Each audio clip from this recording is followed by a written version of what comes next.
Hi everyone, so today I'm going to go through the different decks that you could possibly play at the OTS Championship. Now the reason why I'm doing this instead of giving basically any more Dark World content is because there's only so much you can flog the Dark World deck to death. There's only so many combos you can do. I was going to upload a video regarding like a Dark World deck versus meta, but at the end of the day, you either go first and you resolve your combo, or they go first, they resolve their combo, you look in your hand, you see if you've got the Kaiju, you see if you've got the Lava Golem, and then you either win from there or you lose. So the format's pretty boring, there's not too much interaction, but I think what you can do, and the biggest part of this format is going to be more like deck building and picking the right deck for the meta. And the reason why I'm going to do this video is because it's important to do things, I think, when you're creating a channel, of like things that I want to see, not things that I think you want to see, because I feel like that could get misconstrued and then I end up like not producing good content. So I'm going to try and just go about things that I want to do, and what I want is a discussion for the meta. We've had some pretty good discussions in the comments underneath the Dark World videos, underneath the combos, people telling me, you know, different things, like how I'd messed up with certain things, I'd forgot a snow surge, that sort of thing. So and talk about deck list as well. It's just all really good stuff. So let's get straight into it. It's not going to be a tier list video because there's enough of those about. It's just going to be a general talk on like the position of the deck within the meta. So Grapher, so obviously symbolizing the Dark World deck. I think the Dark World deck's pretty good. Like I say, looping your opponent for 4. It's basically an FTK going first, and the more hand traps move out of the meta, and stuff like Lava Golem, Kaiju's move in. Obviously, all those cards are not very good against Dark World because you've already lost. So when those cards are moving out and things like Shifter are moving out the meta because it's not good in the Kashira Mirror Match, it's not particularly good against Branded, you know, all these different things where Dark Worlds can excel because the right things aren't being played against them. When Droll comes, well, if Droll is already in the format to an extent, but if Droll was in the format full time, then obviously this deck isn't going to be good. If Droll's in the main, this deck isn't going to be good. If Shift is in the main, this deck isn't going to be good. So it's just sort of picking the right time within the meta and the way, looking out for the meta shifts to determine whether this deck is going to be good or not. It can definitely hold its own going second. It's not bad going second. You got a lot of dangers, a lot of push throughs, a lot of interaction. The deck can make access code, which is really good. So I think it's a very, very solid deck at the moment. So if you go into some OTS championships this weekend, I do think it's a solid deck to play. So anyway, enough about Dark World. Let's obviously, I've used the Naturia Bamboo Shoot here. This is the OG Naturia card for me. Nice ulti one of these. Playing in little locals tournaments back in the day when I used to synchro over Naturia Cliff and wonder why I wouldn't get its effect. Because I missed its time. Anyway, back to the Naturia deck. So Naturias, we've got like Mole, Cricket, and you know, all that kind of stuff. And I'm thinking at the moment, talking more about the Naturia Runic deck. The deck's pretty good into going first into like spell cards because, you know, big spell decks, so like Dark World's pretty good. Because you can just put a Naturia Beast on the field. Naturia Beast obviously absolutely insane, stopping all spell cards. Against the traps, you've got Barkion, which is pretty good as well. Lots of trap negations against the trap decks. The traps basically have no chance against that because, I mean, a 2/5 Barkion that's just stopping all of your advantage is ridiculous. Making a Baron's pretty good.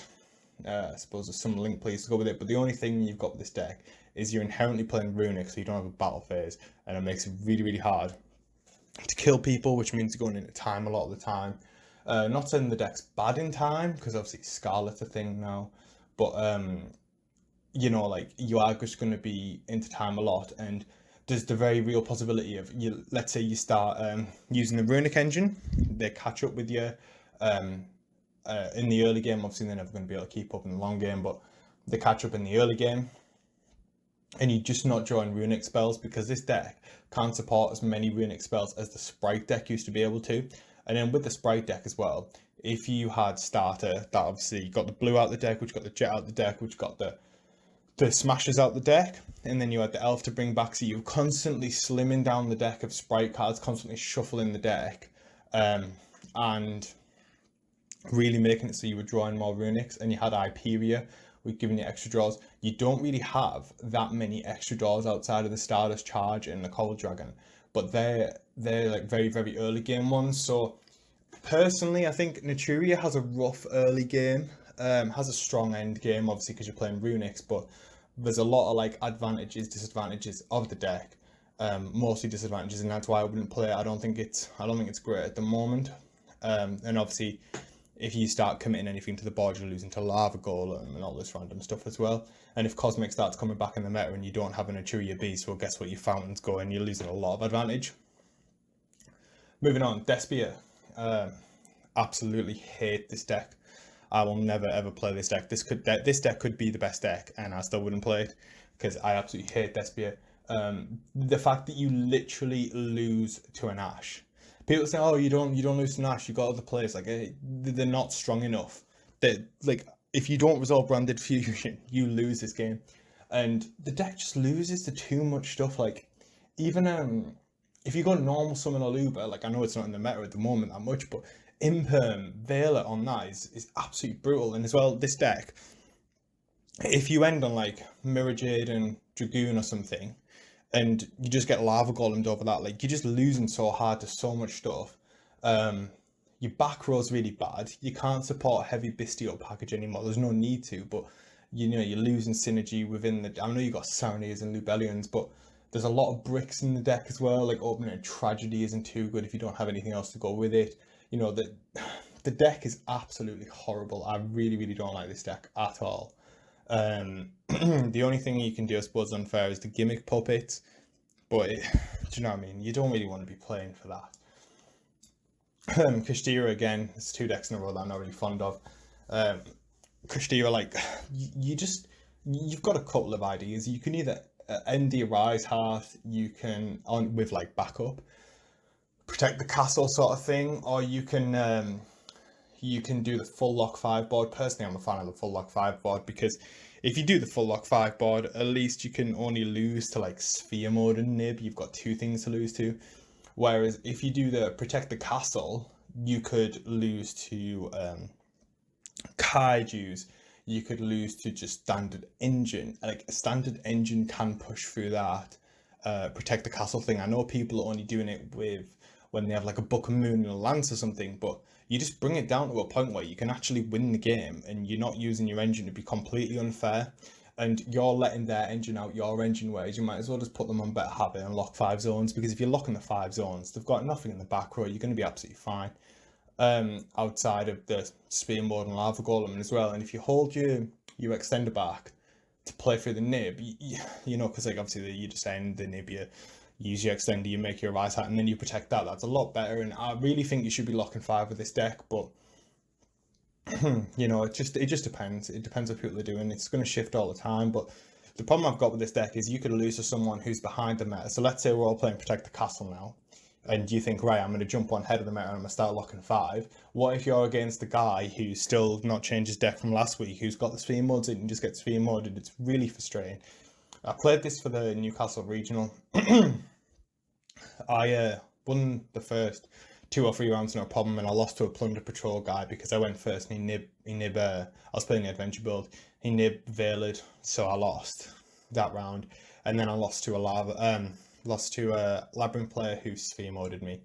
So it's just, you're just playing like, it's just pure RNG, and I wouldn't go all the way to London, pay accommodation, have to stay in the south of the UK and play Kashtira. I just couldn't do it to myself. So we've got put these trap decks to the front a little bit, talk about a bit more about the ones that I think have got a bit more spice in towards the end. Trap decks, seems very standard, great budget deck. Lots of cool stuff with it. You know, like I say, the only problem is it relies a lot on its normal summon. The Furion cards are cool. You could put an Omni Negate on in a time where there isn't too many Omni Negates, so that's pretty good. It's always good to have one of those. You stop losing to stuff like Evenly, which, you know, trap decks historically have a lot of trouble with. But then the only problem is you don't really get to play any of the good traps that you can play in the other trap decks. Like you can't really play Compulse. You can't play the Darura Karma Cannon card.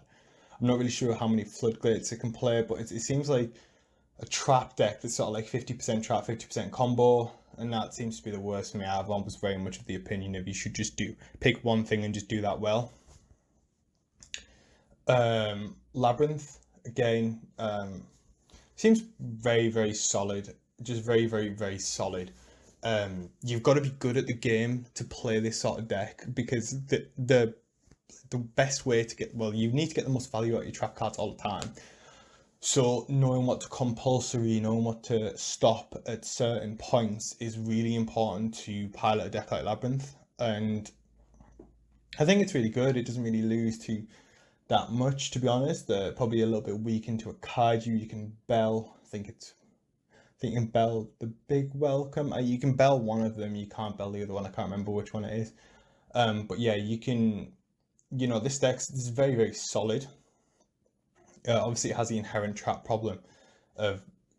deck problem of going second, but you can play stuff like Sphere Mode, Kaijus, Lava Golems in this. There's quite a lot of room for like 6 big cards, but obviously in a meta with cash, if they just lock the back 5, like, what are you doing? You actually can't do anything. It's very, very hard to actually out that amount of pressure, without a Lava Golem, without a Sphere Mode, without a Kaiju.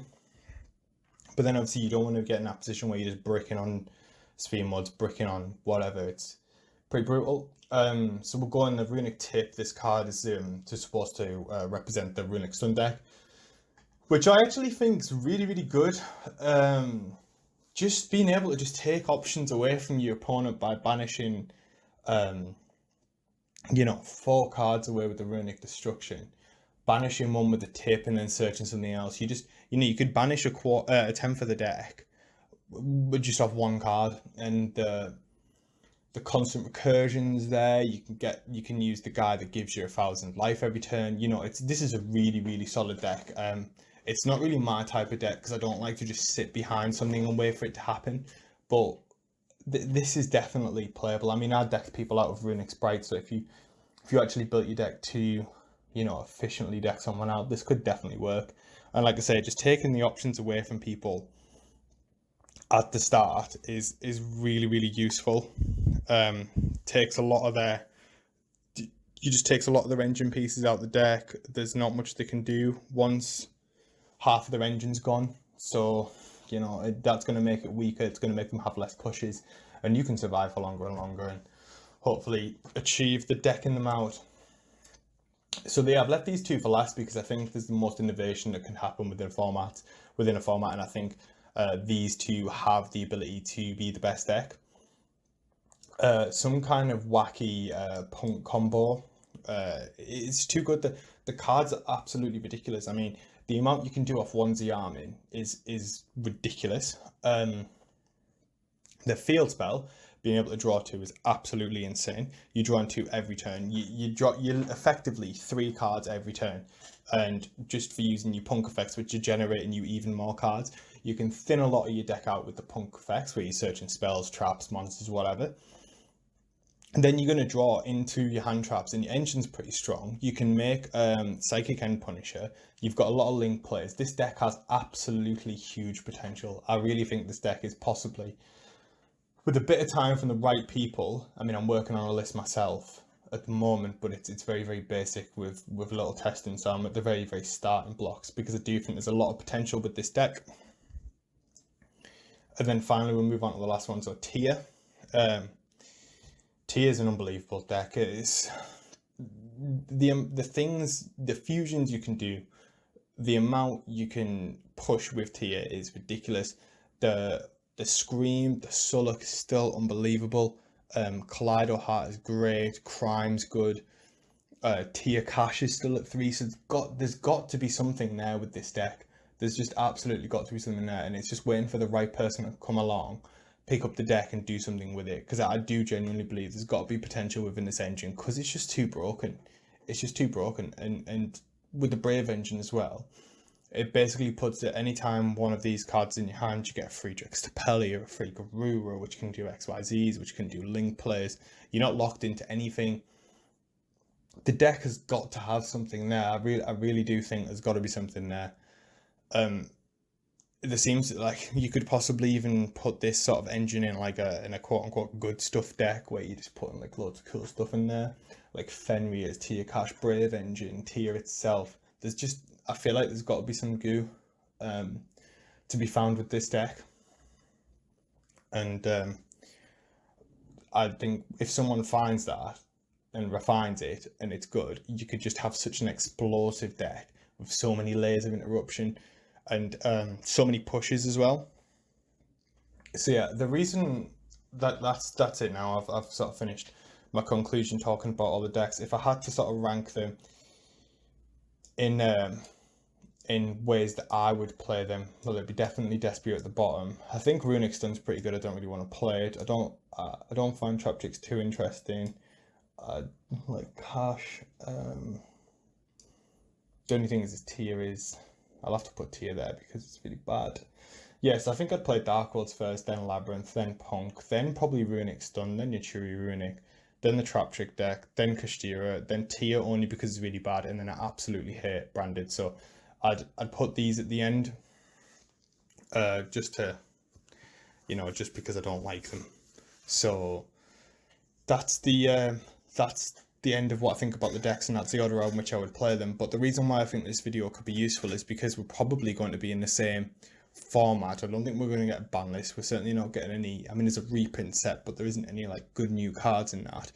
So I think obviously there's the OTS championships this weekend, there's the OTS championships the next weekend, there's the Open after, there's the regional the weekend after, there's regionals the weekend after that. I'll probably be going to the one in Manchester, and then there's YCS London.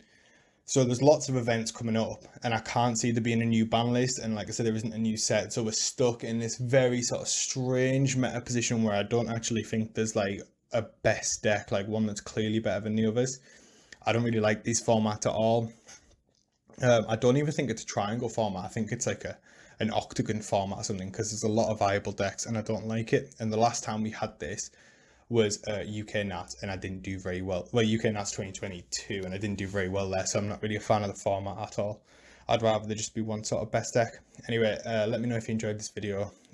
Cheers for watching.